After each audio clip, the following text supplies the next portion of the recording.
शुरू हो गई है। दिल्ली एनसीआर में भी मौसम का मिजाज बदल गया है। दिल्ली के भी कई इलाकों में बूंदाबांदी शुरू हो गई है। तेज हवाओं के साथ घने बादल छाए हुए हैं।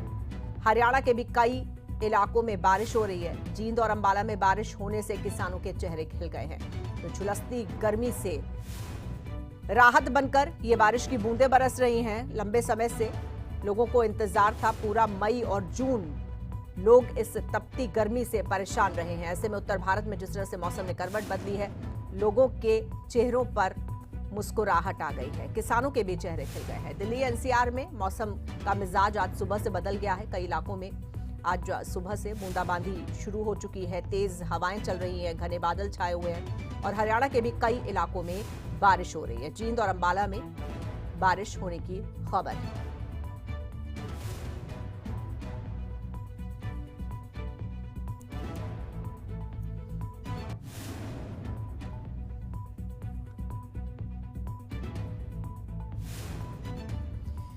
और आइए सीधे रुख करेंगे अपने संवाददाता नरेश सैनी का। अंबाला से हमारे साथ जुड़ रहे हैं और दूसरे संवाददाता लखनऊ से हमारे साथ विवेक कश्यप जुड़ रहे हैं। सबसे पहले अंबाला का रुख करते हैं। नरेश, अंबाला में किस तरह का मौसम? लंबे समय से गर्मी जिस कदर पड़ी है, लोगों को बेसब्री से मौसम बदलने का इंतजार था।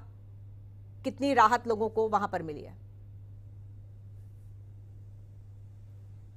जी बिल्कुल, देखिए मैं बताना चाहूँगा कि अंबाला में जिस प्रकार से पिछले 1 महीने से ज़्यादा से हीट वेव का असर देखने को मिल रहा था और लोग कहीं न कहीं लोगों का जनजीवन अस्त-व्यस्त हुआ था, उसके कारण कहीं न कहीं लोग अब जब कल शाम को अचानक मौसम बदला और आसमान में काले बादल छाए और हालाँकि शुरू में तेज़ आंधी भी चली, जिसके चलते धूल भरी आंधी चली, उससे थोड़ी प्रॉब्लम ज़रूर लोगों को हुई। लेकिन जैसे ही बरसात शुरू हुई तो कहीं न कहीं लोगों ने एक राहत की सांस ज़रूर ली, क्योंकि जो तपती गर्मी थी, भीषण गर्मी पड़ रही थी, उससे लोगों को राहत मिली है। और इसी के साथ ही जो किसान हैं उनके भी चेहरे खिल गए हैं, क्योंकि धान की जो रोपाई का समय है वो 15 जून तक होता है और 15 जून के बाद धान की रोपाई शुरू हो जाती है। हालांकि अब की बार अभी तक जो धान की रोपाई है वो शुरू नहीं हो पाई थी, क्योंकि लगातार जो भीषण गर्मी पड़ रही थी और तेज जो गर्म हवाएं चल रही थी, उसके कारण कहीं ना कहीं जो फसल है उसको भी काफ़ी नुकसान हो रहा था।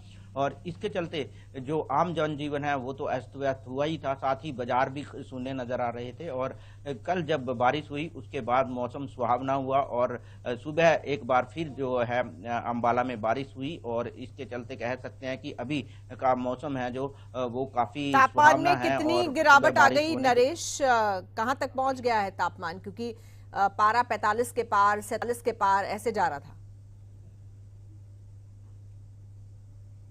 जी बिल्कुल, जिस प्रकार से कल का अगर परसों का तापमान हम नापें तो 46 के आसपास था और 46 से भी ऊपर चला गया था। अब जो तापमान है उसमें काफ़ी 8 से 10 डिग्री की जो है कमी आई है, वो कहीं ना कहीं लोगों को राहत देने वाली बात है। और इस समय की बात करूं तो इस समय जो तापमान है अंबाला का, तो वो 32 डिग्री के आसपास है, जबकि 38 से 39 डिग्री इस समय का तापमान होता था। लेकिन अब की बार अब बारिश हुई है जो, उससे कहीं ना कहीं तापमान में भारी गिरावट देखने को मिली है और इससे लोग काफ़ी खुश हैं और कहीं ना कहीं आने जाने वाले जो लोग हैं उनको भी काफ़ी राहत मिली है, क्योंकि जिस प्रकार से लोग अपने आप को पूरी तरह से ढक कर सुबह से ही बाहर निकलते थे, कहीं ना कहीं अब थोड़ा सा राहत जरूर मिली है। और कह सकते हैं कि जो स्वास्थ्य विभाग की चिंता भी थोड़ी कम जरूर हुई है, क्योंकि जिस प्रकार से हीट वेव के कारण कहीं ना कहीं जो पेट की समस्याएं थी लोगों की, उनके जो मरीज थे वो काफ़ी संख्या उनकी अस्पतालों में बढ़ गई थी और अस्पतालों के में मरीजों की संख्या काफ़ी बड़ी थी, जिसके चलते कहीं ना कहीं अब मौसम जो स्वास्थ्य विभाग है उसने भी राहत की सांस जरूर ली है, क्योंकि जैसे ही मौसम सुहावना हुआ है उससे कहीं ना कहीं बीमारियों में भी थोड़ी कमी ठीक है, चलिए हम रुक करेंगे लखनऊ का। हमारे संवाददाता विवेक कश्यप लखनऊ से हमारे साथ बने हुए हैं। विवेक, लखनऊ